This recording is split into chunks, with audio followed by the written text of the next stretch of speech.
This is the Yanks Go Yard podcast with Adam Weinrib and Thomas Carinante. Welcome in to Monday's edition of the Yanks Go Yard podcast. I'm Adam Weinrib alongside Thomas Carinante. Where were you when the Yankees became the biggest joke in professional sports?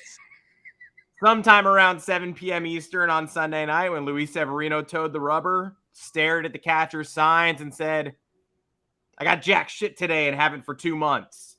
Sometime around 10 p.m., when Aaron Boone said that the Yankees had some pretty good at-bats yesterday and really made Dean Kramer work, which is not the point of the game of baseball.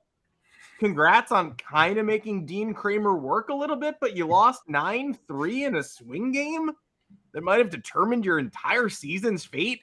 And now here we are at the trade deadline.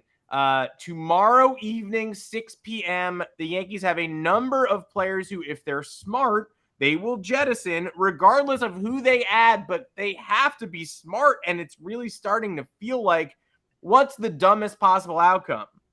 They do absolutely nothing, which is somehow even dumber than a hybrid model. Well, then that's what I'm betting on. Make sure to follow us on Apple Podcasts, Google Podcasts, Spotify, wherever you can. Thanks for finding us on YouTube. We are here streaming every Monday and Thursday at 2 o'clock Eastern time, typically. But tomorrow we are going to maybe have a special edition after the trade deadline to recap and wrap it up. Deadlines at 6 p.m. Look for us shortly thereafter. Hopefully, obviously, we got to write about this too, although if the Yankees decide to do absolutely nothing, then that'll make it a little easier. But we welcome in every viewer, subscriber. Thanks for joining us. We are, Angelo in the comments saying he's listening to and absorbing a whole bunch of negative Yankees podcasts today. We can't promise that we are going to be a positive Yankees podcast today. We are very sorry for that, but we appreciate you joining us anyway. Thomas Carinante, welcome to the show. We'll talk out the deadline. We'll talk out Aaron Judge getting rested in game 3 of his first series back. And we'll obviously talk about Aaron Boone's quote and a couple of returning Yankees. But you've got a special offer for our listeners and viewers before we get into that. Yes, everybody. Welcome on in. Thank you so much for coming. We have an offer for you guys from our favorite friends at Caesars. If you are a Yankees fan or you're a Yankees hater, I know there's plenty of you guys in there in here today and in the chat, so let's have some fun while we're at it. We have an offer from Caesars Sportsbook that you won't want to miss. New customers get their first bet on Caesars covered up to $1,250. All you have to use is the code YGYFULL, F-U-L-L, at sign up. If you sign up using the code YGYFULL, you will not only have your first bet insured up to $1,250, but you will also directly be supporting the podcast. Good vibes. We need them right now because life is not great in the baseball realm. So if you haven't signed up yet for Caesars Sportsbook, again, please head on over to the app or the website, sign up, join with the code YGYFULL, and drop that first bet. This offer is only available for new customers who are 21 and older and physically present in legal gambling states. Please remember to always gamble responsibly. Check the episode description for full terms of the offer. And man, I don't know anymore. I just don't know. I mean, I do know because most of this is what was kind of expected. Did we think the Yankees were going to go into Baltimore and beat the Orioles? Not really. We were hoping for it. Thought the return of Aaron Judge would create some sort of reinvigoration here, but the Yankees neutered themselves once again by limiting him in his first series back, which I get and I also don't get, but maybe just score a run off Grayson Rodriguez in game 1. The man has 12 starts above AAA heading into that one and has over a 6 ERA. Just would have been smart. I'll leave it at this. I hope Garrett Cole just fucking chewed them out, because if I was Garrett Cole, I would have chewed them out. No excuse for that. He's out there. He's having a good season. He's doing all he can. I know he's had slip-ups at many inopportune times, but he's delivering for this team. He pitches a gem against the best team in the American League and gets left hung out to dry, and they lose in the bottom of the ninth. So beyond frustrating, then you gain the momentum back on Saturday and you shit it away Sunday. I don't know what to say anymore. I feel like we're saying the same things over and over again, and people might think we're stupid, but it's bad news when the average fan knows that it's all very bad and it's not fun to talk about anymore. And we seem to be talking about the same topics, but here we are.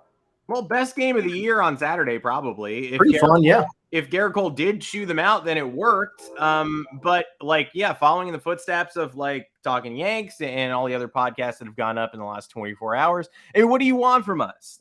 We are going to talk about the players who could go at the deadline. We were going to talk about that anyway, and that was prudent before Sunday and after Sunday. But it doesn't take a genius to every take has been regurgitated. You talk about the trade deadline and you get people going, well, if DJ Stanton and Rizzo don't do anything, then, what's the point of trade deadline? Correct. You're obviously not wrong. The team is built around those people until the offseason, at least. But at the same time, there's no use in trying to make the lineup better. No use in trying to lengthen the lineup. Nope. If you because it's not getting worse enough where you're getting a tank benefit from this season. This is the worst lineup of all time. This is a 29th ranked offense this year. So if that lineup is what gets you to 55-50 and right in the wild card race, then there's really no way to be as bad as you want to be with this rotation of bullpen. Yeah. The bullpen has not been very good for a while, especially at inheriting runners and allowing them to score. Rotation's been pretty good, despite Luis Severino shitting the bed yesterday on his way out of town. Actually sending himself out of town like a rocket powered by his own shit. Shitting himself so hard that he's flying out of New York City off the mound, propelled by his own excrement. That's how bad Luis Severino has been. But even with all that, they're 55-50. So explore options for changing the roster, getting us closer to something palatable. But there's no way to strip this to bare parts and get even worse. If you traded those veterans who you hate, you'd probably accidentally get better, right? They are the 29th ranked offense. Jake Bauers has a 117 WRC plus. You give him everyday first base reps, he's probably doing better than Anthony Rizzo, who's been the worst hitter in baseball since May. You could do anything and improve. Anything makes this team better. So a complete bolts down tank job only improves their chances of competing potentially for the rest of the year. So you might as well go add a couple pieces and actually get actively better and try to sneak into the playoffs and then try to win the World Series. And then you will fail. So then the reckoning comes this offseason. That's really what I see. And the lefties are getting their spotlight today because John Boy and Jake started the conversation and Cespedes Barbecue finished it. And there's really not any more conversation to have. But the 2009 World Champion Yankees had the most plate appearances of any team in baseball by left-handed hitters against righties because of all their switch hitters. First in 2009, first in 2010, because the stadium is small where lefties hit the baseball.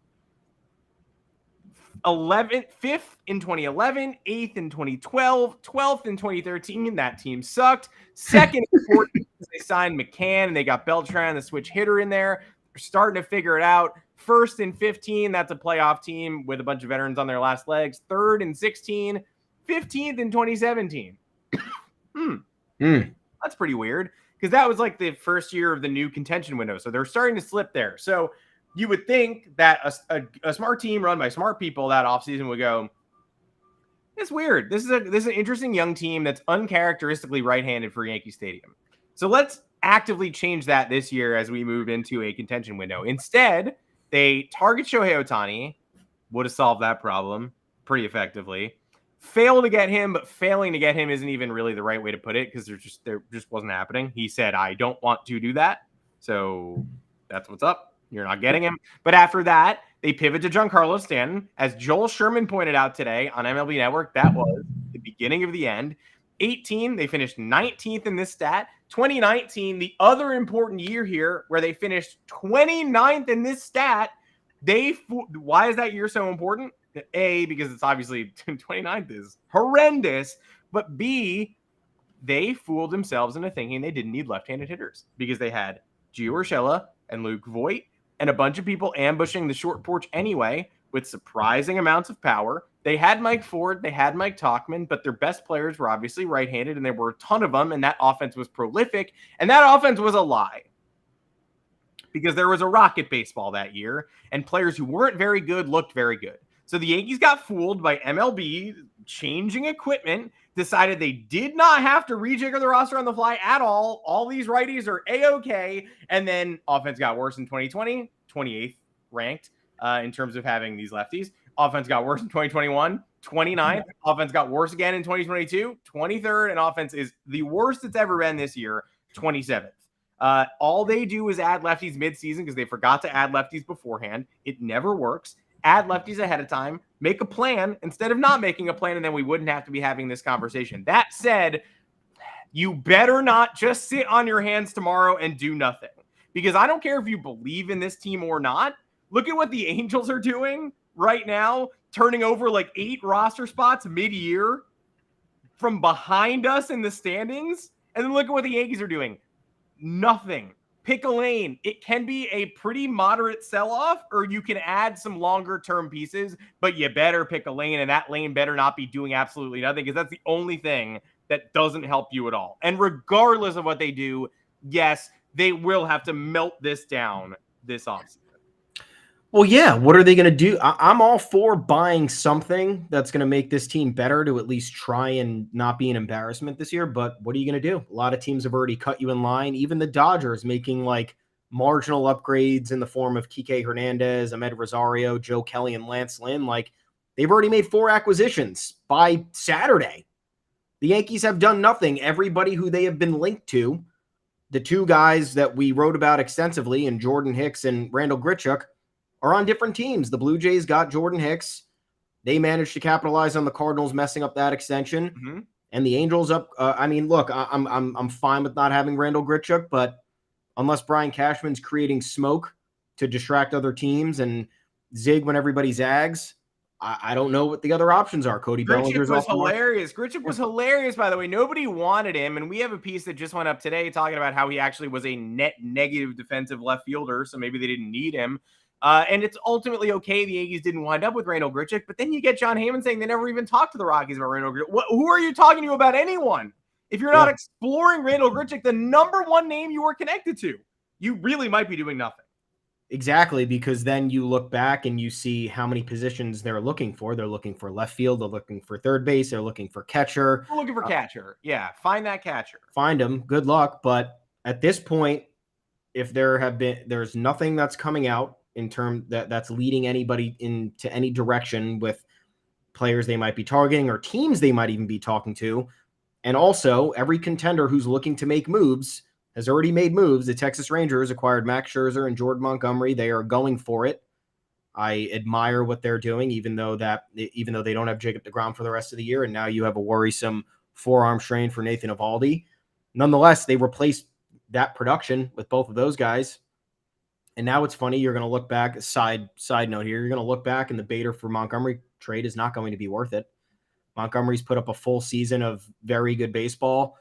Harrison Bader's played in 70 games, has been injured 4 times, and is still below average hitter. I love what he brings to the team. He cannot bring what he needs to bring to the team with this many people underperforming or out with injury. So now you're going to watch another Yankee on a contender, possibly bring another team to the pinnacle of success. Last year, Brian Cashman said Jordan Montgomery would not be starting in a postseason game. I think we kind of agreed with that, but yeah, maybe a misappropriation of assets there by not entirely maximizing the potential that he had, because he's starting a playoff game this year. He's starting a playoff 100%. game. Play that. Yeah, he'll be starting a playoff, but might even be pitching against us. He might be starting game 1 if Max Scherzer is bad. Yeah. But yeah, so I don't know. The one thing I was worrying about last week was that you heard a lot of buzz surrounding other teams in regard to what they were looking for, the players that they wanted, the teams that they had contacted, and then you even had some earlier deals that were going down that suggested, hey, this team is starting to get some moves done early. You had the Texas Rangers get a deal done in late June because they're getting ahead of it. The Yankees had all these needs. They were vocalized through the media, 2-3 weeks ago. Still haven't heard a single thing. So I don't know what ground they're going to make up in the next 26 hours or whatever it is at this point, because the amount of lifting that they would have to do is fairly significant. Brian Cashman's proven that he can't do that type of lifting, or he does eventually do the lifting and none of it pays off. So the fact that they're, cramming all their homework in until the last minute right before class does not bode well for what I guess the plan is. And I think that also might speak to where they think this team is at the moment, unless they shock us and they have plans to get rid of some of this money, some of these onerous contracts, some of these players that don't fit the roster that seemingly nobody would want. First one that comes to mind, obviously, after last night is Luis Severino. Just find somebody to take the money. Just find somebody to take the rest of the money for the remainder of the year. You save some money. You can maybe reappropriate that to something else. I literally don't know. Or at the very least, you just clear a roster spot to give a chance to a younger player to get them acclimated, to get them ready for 2024. Because the one rumor that had the most traction among the media so far was us going hard in on Shohei Ohtani, which we knew was never going to happen. Never going to happen. But Buster Olney said it. I think Ken Rosenthal mentioned it.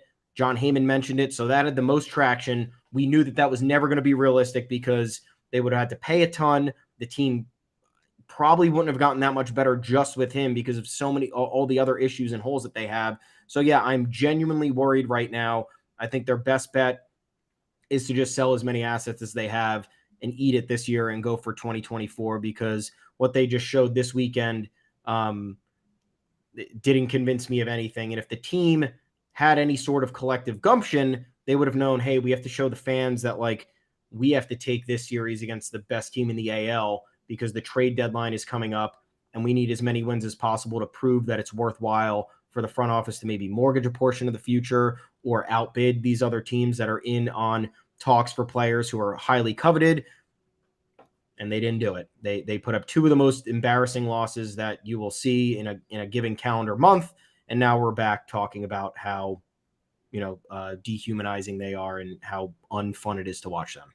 100%. And again, I'm not even sure if they were to get rid of some of these underperforming players that they wouldn't just get better by accident. Like Oswald Peraza starts every day. You're guaranteeing me he's not going to be more effective. Yeah. He's going to be less effective than some of the people that are currently running out there. Shout out to Talking Yanks for saying this today. How long have we been beating the drum that it's not good if Gleyber Torres is your best offensive player? Correct. They brought it up on the show today too. Yankee fans wear this dude like a badge of pride, and congrats that he is the hottest hitter on the team. He has a 760 OPS. That's great. That should be your 8th best player. Look at the Boston Red Sox lineup. They're trying to trade Alex Verdugo, who is having a better season than Gleyber Torres. Like the Boston Red Sox are a fine team, a really good offense, surprisingly good bullpen. Rotation is patchwork, but they're making it work or whatever. They really shouldn't be better than you. No. But they are. And you go up and down the lineup, and it's like 800, 850, 860, 910, 840. Everybody's in the 800s.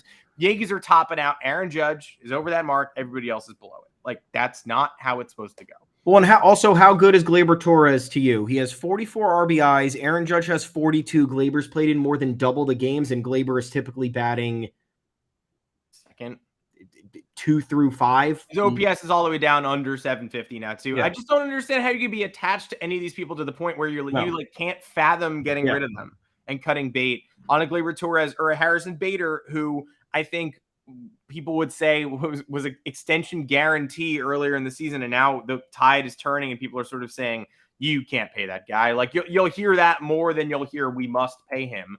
94 OPS plus this year. He was a lightning rod a couple of weeks ago. It was like when he plays, they're like 21-9, and when he doesn't, they're obviously Drek, but he has slid down the tubes with the rest of them. 1.2 WAR, fine.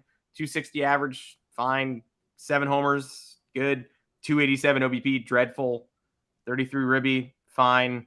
I actually wonder what his high leverage splits are, because perception versus reality is such a thing in high leverage. Like, I've said the one unifying factor is that every single team thinks their team stinks with high leverage situations, like bases loaded, no outs. Everybody's like, well, we're not going to do shit. And then sometimes you don't. And then when you don't, there's like confirmation bias. You're like, see, we stink.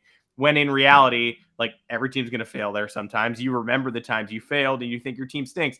the number of Red Sox fans I've seen be like, oh, this team, taking prosperity, throwing it in the trash cans. Like, that's one of the best offensive teams in baseball. I have no idea what you're talking about. But Harrison Bader with Risp hitting 255 with a 753 OPS. Okay.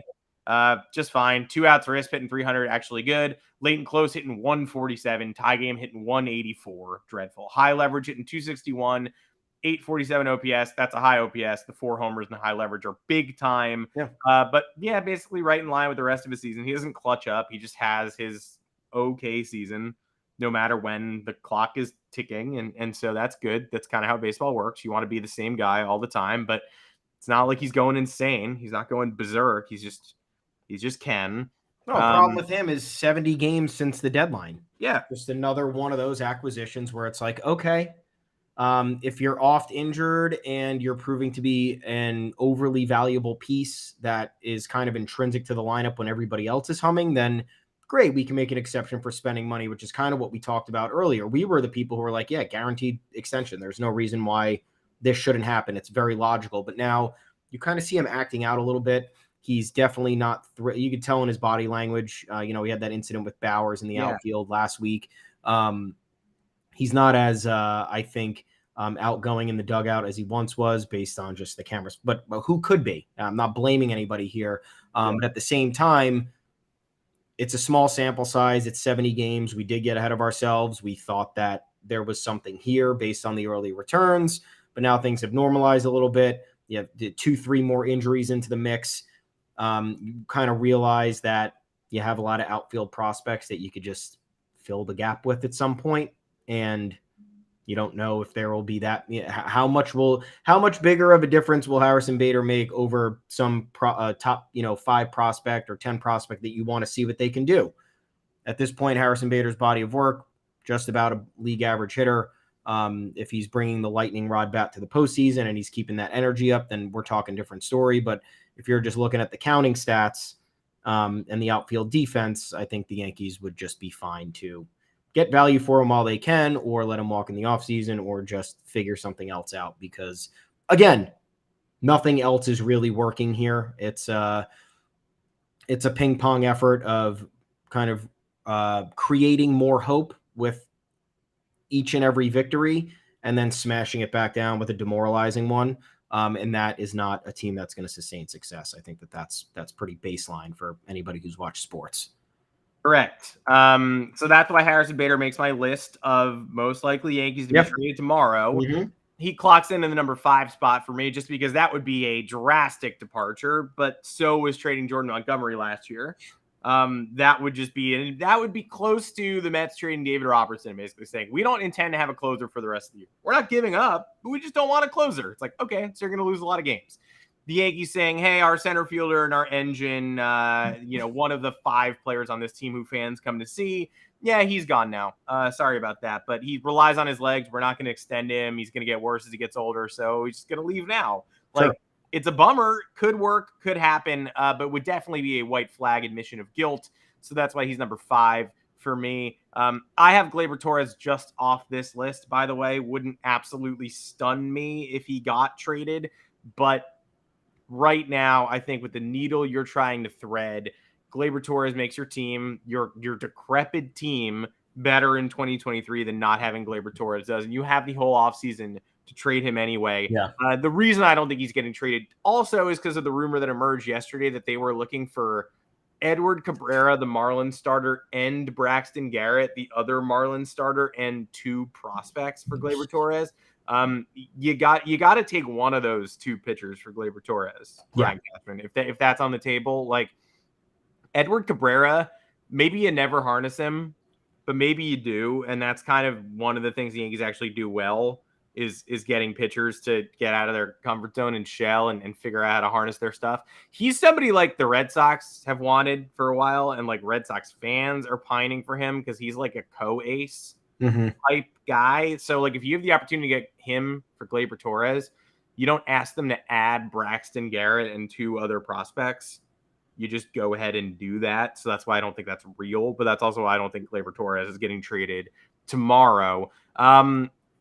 IKF in my number 4 spot on this list. It's obviously a tough one. He's been one of very few competent baseball players for this team for several months now was getting some love on Saturday night because his great AB with a lot of foul balls to the right side with a line drive double into the left field corner is really the reason they won that game, other than the presence of Aaron Judge, which is, of course, the reason they won that game, which is why they had to bench Aaron Judge yesterday. Duh, Yes. That's just how baseball works. Why would you give the guy who fought back for you a chance to play 3 straight baseball games when he wants to, unless he didn't want to, but he did.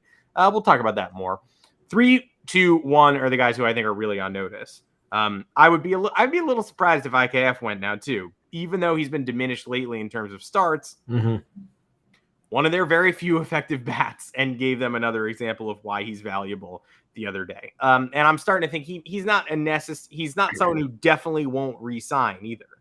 Because if you can put him on your bench for 1 year, $4 million or something, like, you could do that. A good team does that. I don't know. I'm not ruling it out, but he's not an outfielder. He's not a starting outfielder. Correct. He's not a left fielder. Come on. 3-2-1 Wandy Peralta, who got 1 out on Friday night. That was weird, right? Unless you're trying to like save him for the trade deadline, maybe, because he's a free agent at the end of the year and he still has he's thrown 5 shutout innings in his last 7 outings, which is really good and perfect timing because his FIP is still 4.78 because of all the walks, and his ERA is in the low 2.2s. So like the Yankees are fighting the clock there, hoping a regression doesn't come. I still think they trade him. Ron Marinacci is going to go down to the minors at some point, even though he was great yesterday in mop-up duty, not real life, not innings that mattered at all. And then 2-1, Luis Severino, the single worst pitcher in baseball. He said that himself yesterday, and he's right.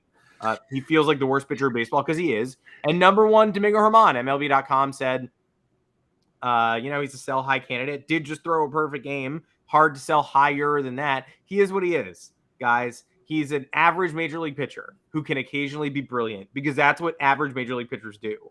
They're occasionally brilliant. They're in the majors. He's got really good stuff. Many average major league pitchers have really good stuff. He can shut out the Dodgers on Sunday Night Baseball. He can also give up 10 runs in 3 innings to the Mariners. That's how his ERA got to 4.77. That's how his ERA got to 4.5 the year before. Last year, it was like 3.9. Year before that, it was like 4.5. It's usually in the mid-4s because he's an average major league pitcher. Hope that helps. You don't have to do a deep dive and solve the mystery of Domingo Germán. Sometimes he is a god. Sometimes he is a mortal. Often he is quite bad. Many times he is quite good. That's what an average major league pitcher is. So somebody who watched him beat the Dodgers or throw a perfect game wants to give you a top 15 prospect for him, you go ahead and take it. Because you're not extending him. Johnny Brito and Randy Vasquez have proven themselves to be adequate depth at AAA. I think you want to go out and acquire a pitcher this offseason. I don't think you want to say we let Domingo Germán go. Vasquez and Brito will take his spot and we're good. But you could do better than Domingo Germán. Maybe somebody else wants peak Domingo Germán. You should consider trading Domingo Germán. Those are my guys. I don't know if you have any other guys. I have 2 differences solely because I don't believe they're going to do anything that's going to propel this team. I don't think they have the ability to do anything. Starting to think they're not. Starting to make this team better. No. So who's in the 5 spot for me? No one specific. I think one of these big contracts is going, though. It's either Stanton, it's either LeMahieu, or it's Rizzo. I don't know what that would look like. We could talk about it if it happens, guys. But right now, if the Yankees are sitting on their hands, are trying to figure something out, you can't tell me that they've been pondering a way to offload some of this money in any way possible. Because the quicker they do it, the easier the offseason is to deal with, the easier it is to project the future, especially as early as 2024. And I think at this point, they've realized that one of those 3 has to go. And then imagine getting upset about that. Like, imagine getting upset about that movement happening. I won't allow it. I won't allow anyone on Yankees Twitter to be wistful for whoever they move off of, because you're watching it right now. Yeah. I don't want to ever go back here. No. And subtracting one of those guys from this team does not make it worse. Does it make it better? Not necessarily, but benching DJ LeMahieu was a pretty big mistake last night. From brain genius Aaron Boone. But in the long term, I think you can get away with it. Yeah, correct. I think that we've just come to realize over the last couple of years that no one's really that important. No singular player of these aging veterans is that important. Anthony Rizzo appeared to be that for a while. We've seen kind of night and day with him. And when he's on, this team is really not that much better because it's a 500 team without Aaron Judge. It's a little bit below 500 without Aaron Judge. It's a below 500 team against non-A's and Royals division, guys. So getting rid of one of these players is only going to help their flexibility in terms of money, in terms of allowing younger players to get some reps in terms of projecting the future in some way possible. So that's number 5 for me. One of those guys has to be on the move. I don't care what the package. I do care what the package is, but if you have to package a prospect with it, if you have to eat a portion of the contract, great, do it. 4 for me, come for me right now. Clay Holmes, guy's pitching out of his mind. Guy will not be extended by this organization. This organization prints faceless relievers. They're starting to kind of do that like the Rays do. You talk about a rising arbitration cost. You talk about somebody who can actually fetch a legitimate return without really upending your entire picture. Like, the bullpen's been okay. Nothing special. I know he's done a great job of holding down the back end, but how many games are they winning where it's super close? They're losing so many more games, it feels like, than they're losing so many more games in pathetic fashion than they are coming anywhere close to needing an actual ninth inning guy to shut things down for them, in my opinion, that you might as well get the value if you're not going to extend him. And at this point, he's your most valuable reliever based on how he's performed over the last month and a half. He's been absolutely incredible. Bader is not on this list for me just because I don't think he has that much value. I don't know how many more teams are going to want to take that. My top 3 is the exact same for you. Same exact as you. You trade Wandy. He's a free agent. Someone's going to covet a lefty reliever. Doesn't matter what you get for him. You don't need him. You're not extending him. Severino, just find somebody to take the money. Maybe you get a lottery ticket prospect. I don't know. Probably not, but you see what you can get. And Domingo Germán, if there was anybody to sell moderately high on with the track record he's had this year, there's no sense in not doing it. It's another guy who's a free agent after 2024. This guy is not fitting into your 2024 picture. You're not extending him. At least I hope not. And then at that point, you have other younger pitchers who you probably want to give a chance, especially when rosters expand in September, and you just let that go. You let that happen. You see what you have in all of these guys, and then you reassess your plan for the offseason when there's a lot more flexibility to make different types of moves, when the trade market isn't at an all-time high. Because selling someone like Gleyber Torres now, in theory, good idea. In practice, no one's going to pay what you want for Gleyber Torres. Yeah. In the offseason, when these prices normalize a little bit, you could still definitely get what you want. To an extent, you're just not going to pull off the heist of the century because Gleyber Torres is not, for example, who's going to be on the market before Gleyber Torres at this point isn't even really a Cody Bellinger to me. I don't think he moves the needle. Like Cody Bellinger would have moved the needle, I think, more for trade teams at the trade deadline because they probably wanted lefty power. I understand middle infield is worthwhile, but I don't think he's a lightning rod in any sense. I think other GMs probably understand that. The only other comparison I could think of was Ohtani, because that was someone who was going to absolutely shatter the deadline with his availability, and teams would have paid anything for that, or Juan Soto, but it looks like the Padres are hanging on to him. Gleyber's a mid-tier type of guy. I think that any smart team out there knows that what Cashman's asking for is clear for one of 2 reasons. One, he's not going to sell any lower at the price point for this player after he's kind of come crashing back down to earth after his 2 really good seasons in 2018 and 2019. And 2, it's his team's second best hitter. So if you want his team's second best hitter, you're going to have to pay the price. We know that. I think teams are not going to be dumb enough to trade what I guess he had asked for with the Marlins, if that is indeed true. So that's why he doesn't make my list either. And I guess my honorable mention would be Michael King. If you're not going to trade Clay Holmes, I think you have to keep one of those guys for just the health of the bullpen in general after this season. But Michael King, I guess they probably seem to like him more because of his age, and the fact that he probably won't cost as much as Clay Holmes, just because Clay Holmes has had so much more of a track record in the 9th inning, and the teams are going to value that in the open market. Michael King is more like our faceless Swiss Army knife from, other teams watching us. That's just my opinion. But yeah, that's where I'm kind of holding right now. I think those top three are spot on. You have to get rid of all those guys and just get whatever you can or clear the money. And then the 4 or 5 spots, you got to get a little bit creative.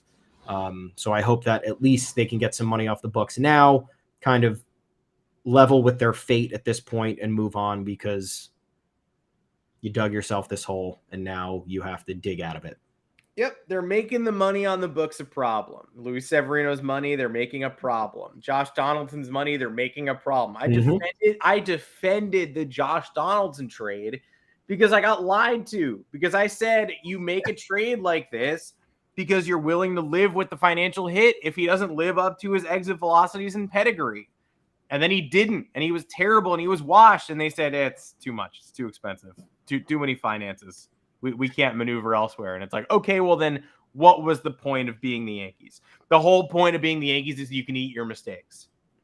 And there are no bad contracts because they never hamstring you because you're the Yankees. So you don't want to go into like, two things are true.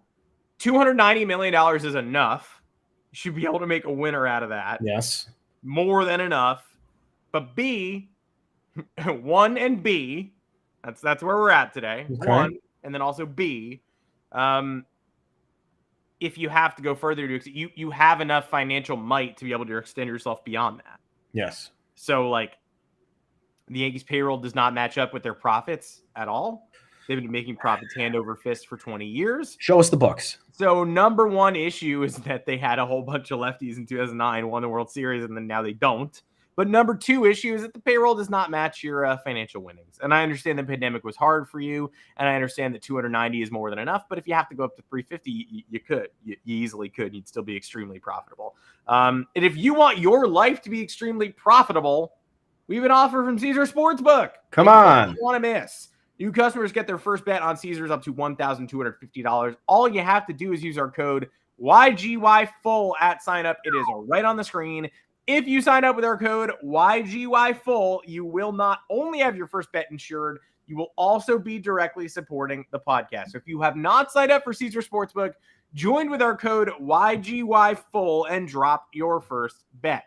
This offer is only available for new customers who are 21 plus and physically present in legal gambling states. I haven't been physically present in months while watching the New York Yankees.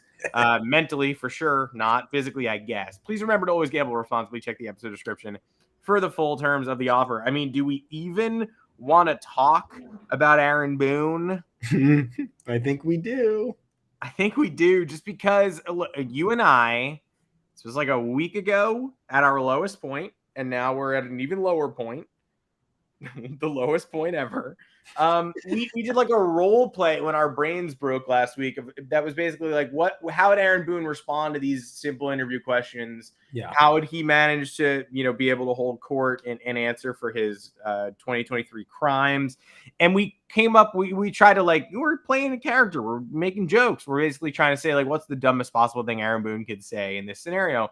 And nothing that we said was dumber than what he said in real life yesterday after, again, probably the most embarrassing singular game of the year that was over in seconds. 11 pitches, 3 runs it scored, and there was a runner on second with nobody out. A couple pitches later, it was 6-0 because Luis Severino hasn't been competent and worthy of being in a playoff race for months now, but he was in one on Sunday Night Baseball. You did win the second game. You should have won the first game. A 0-0 game in the ninth. You should win. One run will get it done. Please for win. you. So those are right there, as he likes to say, they're right out there in front of us. But we didn't take one of them. We split. Must-win game yesterday. Aaron Judge doesn't play. Benched. We knew that was probably going to happen. They said he was only going to play 2 of the 3. I suspected he would play Friday and Sunday and sit Saturday. Ultimately, thank God he didn't sit Saturday because he actually propelled them to victory. What a novel concept, and wouldn't have made much of a difference yesterday physically. But mentally, he would have, because the team saw, big must-win game. We've decided not to use Aaron Judge, who just fought his way back for us, who fought his way through a toe injury that might need offseason surgery to get back on the field. So maybe we should play him every chance we get before we fall out of the race, before we can rest him all we want from September 10th to September 30th, because the games don't matter at all. But no, they decided we're not going to do that. Nope. And they start Severino. So human white flags waved twice yesterday. They don't win the game. They set the Orioles single game record for most strikeouts by an opponent in a game, 18. That's a pretty telltale sign that you sucked ass. That is like if you asked me to open my encyclopedia to ass sucking, it would be a photograph of the Yankees striking out 3 times, a time-lapse photo, I guess, of them striking out 3 times in the 9th inning yesterday to end their 18 strikeout game. Dean Kramer has a near 5 ERA. He's a bad pitcher. They had a chance to tee off on him, and they didn't. They got runners on a couple times. They had a guy on, Gleyber Torres on second after the Bowers homer with nobody out. They didn't score him. Rizzo, Stanton, IKF. They had bases loaded on 2 walks, 2 out walks, and a 3-1 pitch to Kyle Higashioka. He ambushed that 3-1 pitch inside for some reason and grounded out. Usually I like a swing in a 3-1 count. Not that fucking swing. So they do a terrible job yesterday. It's just about as poorly as you can do. They get guys on, but they don't cash them in or even really come close. They lose 9-3 to a bad pitcher in the most important game of the season without Aaron Judge. Aaron Boone's takeaway. The stuff he says after these games is not notable at all unless it is so egregious that you just can't let it go. That was yesterday. Quote, outside of the strikeouts, I thought at-bats were building off of last night. I thought we grinded out really well. We made it really tough on Kramer. We couldn't finish off. Outside of the strikeouts, there were only 9 outs recorded outside of the strikeouts. It was the Orioles' record for most strikeouts. They struck you out a fuckload. Building off last night, you actually very specifically weren't, because Aaron Judge was the impetus of the night before, and then you didn't play him. So you actually went backwards from night over night. I thought we grinded out really well. How many times can you grind out really well without hitting at all or winning a game? Bottom 20s offense in Major League Baseball. Maybe grinding isn't a de-emphasized market advantage. Like, remember Moneyball when it was like taking walks is the new getting hits? Maybe grinding is not one of those things. Maybe it's not a market inefficiency because you seem to grind a lot per sources, source you, and you never hit or win games. This is one of the worst offenses this franchise has ever seen. We made it really tough on Kramer. Again, the bad pitcher who actually did okay yesterday, you didn't make it that tough on him. He won. And then they brought in a reliever. You made it even less tough on him. We couldn't finish off. You couldn't start off. You were down 6-0 with no outs in the first inning. Nothing to finish there, Aaron. Is this one of the last times we ever have to sift through this Aaron Boone manure? Because, like, again, the lineup is the problem. Aaron Boone's not the problem. But, like, buddy, that was dumb as hell. That's the stupidest thing I've ever seen an authority figure say at the end of a bad loss. That's kind of what usually gets people camped. Yeah, I mean, the manager's supposed to represent the team well in some way, and sometimes representing the team well is speaking the truth, is holding guys accountable. And again, we're repeating ourselves. I'm sorry, guys, but there is none of that. The first 5 hitters in this order had 14 of the 18 strikeouts. The first 5 hitters, supposed to be your 5 best hitters, had 14 of the 18 strikeouts. Anthony Rizzo had the first 5 strikeout game of his career. Dean Kramer still managed to strike out 7 batters in 4 innings. Could have went another inning if he really wanted to. If Brandon Hyde wanted to say, you know what, I'm going to save some bullets for my bullpen because I know the Yankees suck and they're not going to score any more runs on us, he could have had Dean Kramer go another inning. But he didn't. He went to the bullpen instead, and they didn't give up a run. They instead struck out 10 more batters. 11 more batters. So it's more of the same. I mean, like, what is Talking Yanks going to say to Aaron Boone? I don't even know what. I'd probably cancel this week's episode. I mean, they were vicious last night. And, I mean, right, again, like, we've had debates about when to go hard and when to pull back. Like, last night was the time to go hard. Today is still the time to go hard. This team sucks. Right now, they're terrible and have been terrible on offense all year. But Aaron Boone, like, I don't know how you show your face on that show today, and I don't know why I wouldn't if I were Aaron Boone. No, because I'd be depressed that I was very stupid and had been revealed as very dumb. So I wouldn't want to talk to anybody. I would want to go hide for a while. But he doesn't even realize it. I guess not. Because if he's saying that, if he knows at this point, look, if he, I don't know who had him agree to do the Talking Yanks podcast. I don't know how that came to be, but if he's watched any media about him in Yankees world on social media, he would know that he's criticized for the same things over and over again.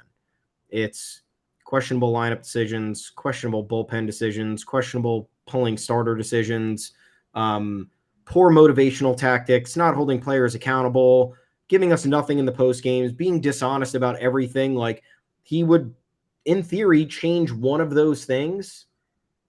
And the easiest thing to do is probably just not continue lying to people and not, who said it. I think the Talking Yanks podcast said it at one point before they had started interviewing Boone, and it was probably 2021 when they're like, "Don't piss on my head and tell me it's raining," because it's essentially what it is. And with the injury updates, like all week last week, the Aaron Judge situation, we heard from all people who are well connected to the Yankees about Judge's status. Here's what's happening. He's coming back. And then Aaron Boone goes into these press conferences and he has no answers, or he has answers and he's refusing to say anything, or someone's telling him not to say anything. So it's like, at the very least, if the organization is forcing you to be guarded in some way, somehow, then you have to be candid in your own way. And he is completely devoid of that concept. At no point do you feel like Aaron Boone is being honest with you. At no point do you feel that Aaron Boone is leveling with you. How bad this team has looked for a majority of the last 4 years. And who knows where the morale would be if this team didn't have the first half that it did last year. I mean, honestly, it probably would have been better if they had a bad first half last year, because then we wouldn't be in this position right now. The first half of last year fooled them into thinking that they had potential that they don't. I mean, the potential exists if every single piece of Brian Cashman's puzzle manages to come together. That's the only way this works. He's built a very imperfect structure, and whenever there's a crack or whatever you want to call it, the entire thing comes crashing down, and it looks like a bunch of high schoolers decided to put this roster together. And then obviously Aaron Boone's job is very difficult. You're in the New York media. You're asked questions after every single game. You're forced to face the media after every single game. But one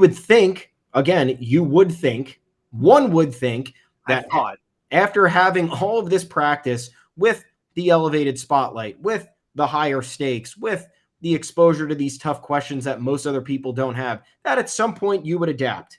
But it's been since 2018, and it's gotten worse. And you can't tell me that the players are better off for it, because they're not. The only players that are better off for it are people like Aaron Judge and Garrett Cole, who are more independent than anybody else. And it's bad.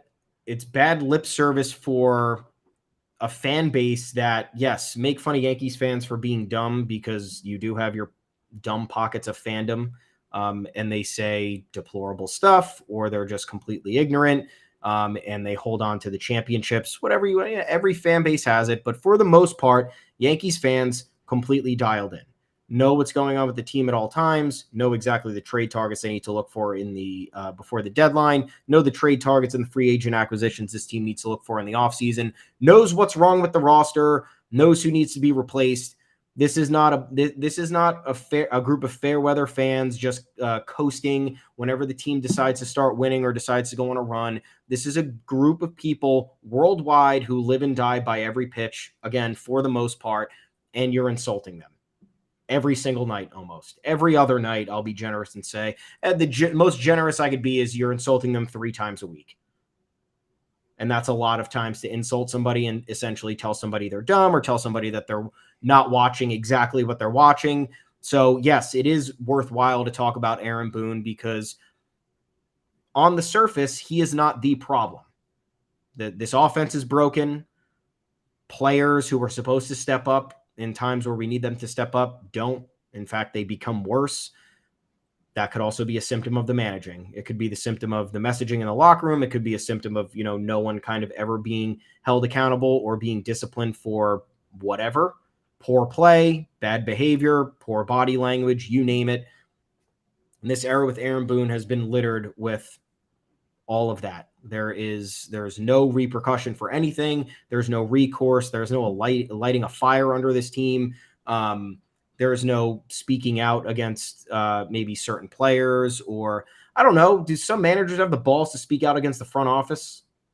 Do they in history? I don't know. Probably not good, but you reach a certain point this year where like you're fetching these questions, maybe start talking about the lineup construction, Alex Cora's been doing that a little bit. Like, obviously, I pay attention to the Red Sox. He said it a couple times this year, actually. It gave me shivers, but he's like, I'm doing the best I can with what I got, or whatever, putting pressure on the front office. And that doesn't seem to, that fracture is not killing that team. They've been fine. Yeah. But I don't know. Just give me something. And I don't want to have to go into I don't want to have to go to the other end of the pendulum and be like, yeah, start calling out Brian Cashman. Let's do that. But at this point, it's like, do something. Say something. 0 runs on Friday. 0 runs on Friday. Yeah. 0. It was 0 runs against a AAA pitcher after an off day. First and second, 1 out in the 7th, scoreless tie. Fujinami on the mound, can't find the plate. Harrison Bader double play. Yeah. It's just so and that's why it's, again, another reason it's become worrisome is because every fan knows what's going on, from the smartest to the dumbest, and everybody's saying the same thing, and everybody knows exactly what the problems are. Everybody's in lockstep with what this team needs to do. Everybody's in lockstep with what may or may not, or what may the problems might be, or what they may not be. I don't know. I think we disagree on a few things here and there. For example, the Gleyber Torres conversation, but also we can see why you wouldn't want to trade Gleyber Torres, because somehow he's your second best hitter. But either way, everybody knows what's going on. Nobody is being fooled, and it's making it even all the more embarrassing because now there's even more toxic discourse anywhere you go talking about this team when they're in a bad stretch of play. And the Yankees might still be printing money, but it's bad PR, and I don't know how much longer they can afford the bad PR. Joe Torre said a week ago, yeah, don't lie to your players. Week or two, yeah. If I have one piece of advice for Aaron Boone, it's don't lie to your players, don't lie to your team.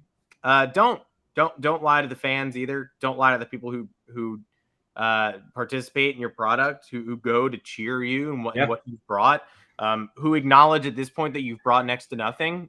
Since again, that pivot point where you went after Shohei Ohtani, he said no right when you were hired, and then you pivoted to Giancarlo Stanton and decided to right-hand heavier lineup from there on out. Yep.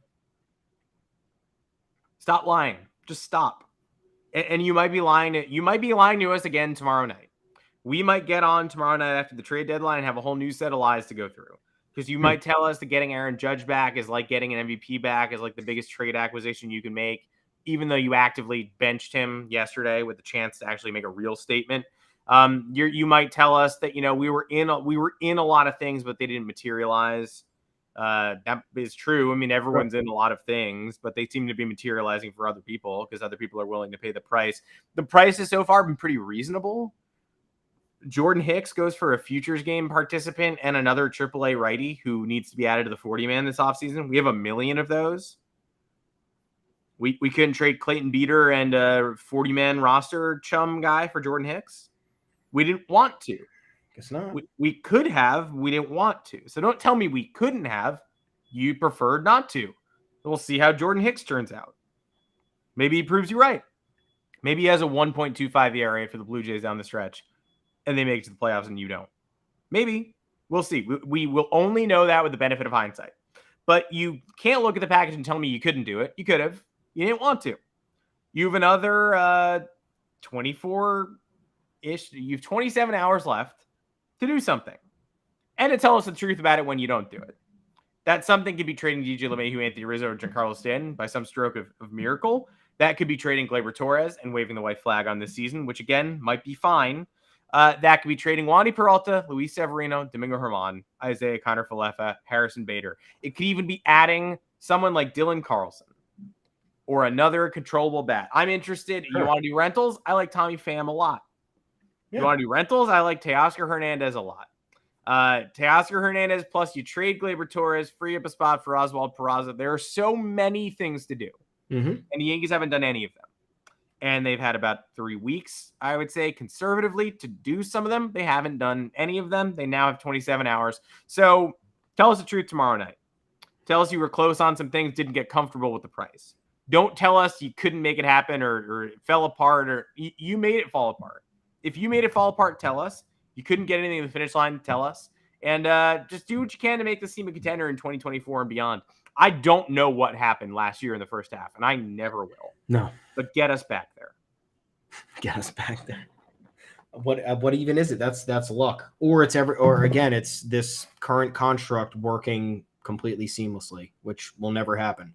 Because even look around the league with every other team. What other team is having a picture perfect season outside of the Braves, who I guess that's their thing now. They do that. They've been doing that for 3 years. Yeah. No other team has one injury that makes it seem like they can't exist as a baseball team without that one person. Look across the league. Every team deals with a multitude of injuries on a month-to-month basis. They make it work. How long were the Astros without Altuve and Michael Brantley and Yordan Alvarez? Yeah. And I hate mentioning the Astros, and it doesn't bring me any joy. But, like, how long was that? Look at the Dodgers. The Dodgers literally have one of the worst pitching staffs in the entire league. Legitimately one of the worst pitching staffs, bullpen and starting rotation. And they're still leading their division. Yep. It's every other team deals with catastrophic issues, regressions, unforeseen losses, and the Yankees time and time again are one of the few, because there are teams who can't get through the postseason without certain players, or teams who, limp to the finish line or like blow it in September. I get it. But the Yankees are the number one contender who has all the resources to make wrongs right, who will lose a piece or two and the entire situation is dead. You wouldn't even believe that this team had existed after watching them play without, the handful of players that are unable to take the field. So I don't know what the hell you'd have to do to take us back to the first half of last year. Just get me back to 2017 when it was a bunch of people who I guess were having fun after the trade deadline and figured, hey, let's put some lightning in a bottle and let's figure it the fuck out. Just give me that. Give me that attitude. That seems to be a little bit more fun, but what do I know? 2017 team, 3 games over 500 when they acquired David Robertson, Todd Frazier, and Tommy Kahnle and changed everything. Current Yankees, 5 games over 500. They do not care. Yeah. And I would understand why you wouldn't care either. Not telling you to care. I barely care. But also, I care a lot. And I want to care again. This team stinks. We will see you again tomorrow evening, 6-ish o'clock. Stay tuned. Thanks to everybody for viewing, watching along with us today, and hanging out. Tons of people in the comment section, in the chat. Lots of viewers. You guys stuck around the whole show, and we thank you for it. So if you're viewing and you haven't subscribed yet, please subscribe. That'll give you the heads up that we're about to go live again. Hopefully we get to commiserate on something interesting tomorrow instead of just again saying why, dear God, why are we here? Why are we where we are? Are aliens real? I'm tired of it too. I don't want to do that again. I want to analyze moves. We did it last year. They made a ton of moves last year. Fail. Some of the worst moves of all time. But by golly, they were in the mix. And it'd be great to be in the mix again tomorrow night to be able to talk with you folks. You can find us on Apple Podcasts, Google Podcasts, wherever you do get your podcasts. 5-star review there goes a long way. Subscribing goes a long way. Anywhere, your preferred platform, and here on YouTube. We thank everyone for joining us. I'm Adam Weinrib. You can find me on Twitter at Adam Weinrib. Thomas Carinante, where can the people find you? Hey, folks, I'm at Tommy's_takes. I haven't really been that active because, again, broken record. I feel like the Twitter algorithm will kick me out of all your feeds if I keep saying the same thing. You can find both of us at the official Yanks Go Yard Twitter account at yanksgoyardfs. Head on over to yanksgoyard.com. A lot of you are there right now. Thank you for reading. Keep it going. We got a lot of interesting stuff coming up, and we want to make sure that you're in the know and you are interacting with us. So please head on over there, read it, interact, do it all. And until then, we'll talk to you tomorrow, most likely. Hopefully, again, anything. Just give me something I can elaborate beyond this, and that would be pleasant. Have a good one. Allow me to smell baseball tomorrow, you bunch of ghouls. We'll see you tomorrow.